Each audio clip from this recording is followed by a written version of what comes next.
Hey everyone, this is Kevin Olson, and we're going to be recapping the USPP spring race, or the Upper Susquehanna Peddlers and Paddlers today. Um, just so everyone can have more information on this race. It was my first race of the year. I'm going to get more into just the details of the race, so that if you are ever interested in doing this race in the future, you will have this information to go by, so you can predict a little bit more. Okay, so overall the race, it's a great race. Love the race. Um, they say that it's an 18-mile race or a 12-mile race. According to my Garmin GPS, that's not really accurate. So I'm going to give you what I have calculated on my GPS watch. Um, so that's as accurate as I can get, and hopefully that will help you guys out with that, okay? So the total length of the race, according to my watch, was 14.58 miles, okay? It pretty much it started at the 205 bridge in Oneonta on the Susquehanna River. It goes downstream, and it goes downstream exactly 12 miles on my watch, and then turn back upstream for 2.5. So, so the majority of the race would be going um, downstream, which was, pretty good pace. We were I averaged around the low sevens, uh, average pace, low 7 minute mile pace. On the way down, and about a low 11-minute pace on the miles back up. Uh, I was in the C1. I was in a one-man canoe. Um, so that's how that general course went with that. The start is a little bit different than most other races. It's what's known as a Le Mans start.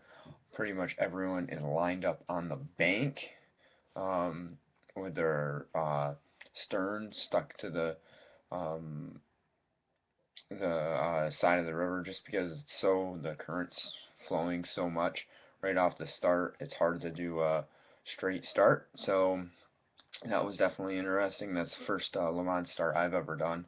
Didn't go as planned, but got out and had a good race. So so yeah, you pretty much go down all the way to Wells Bridge, and then turn a buoy, clockwise buoy turn, and finish upstream at the Otego fishing access. Um, the first part of the race was pretty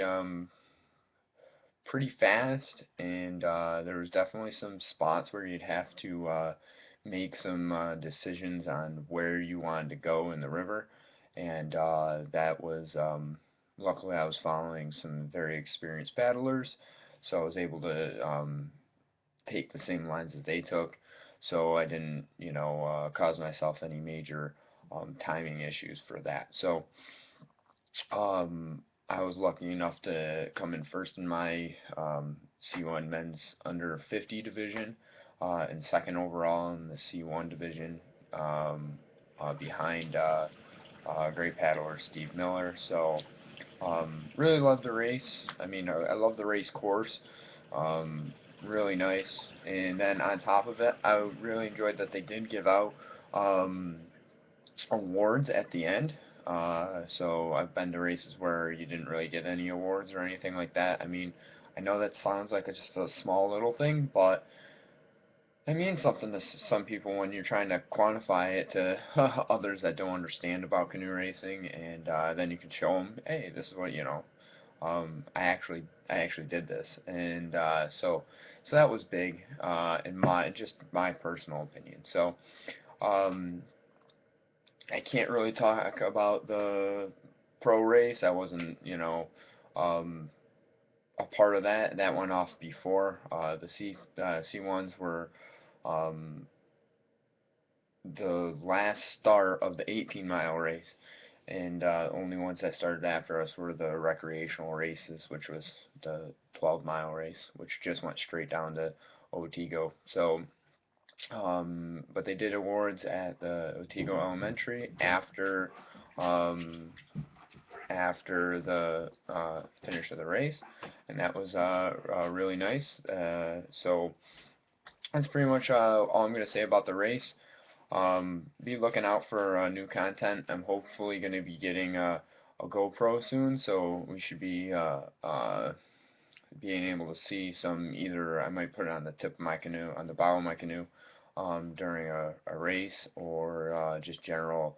I want to get different paddlers, just watching their stroke technique so we can break it down for you guys, so you guys can have more info on that.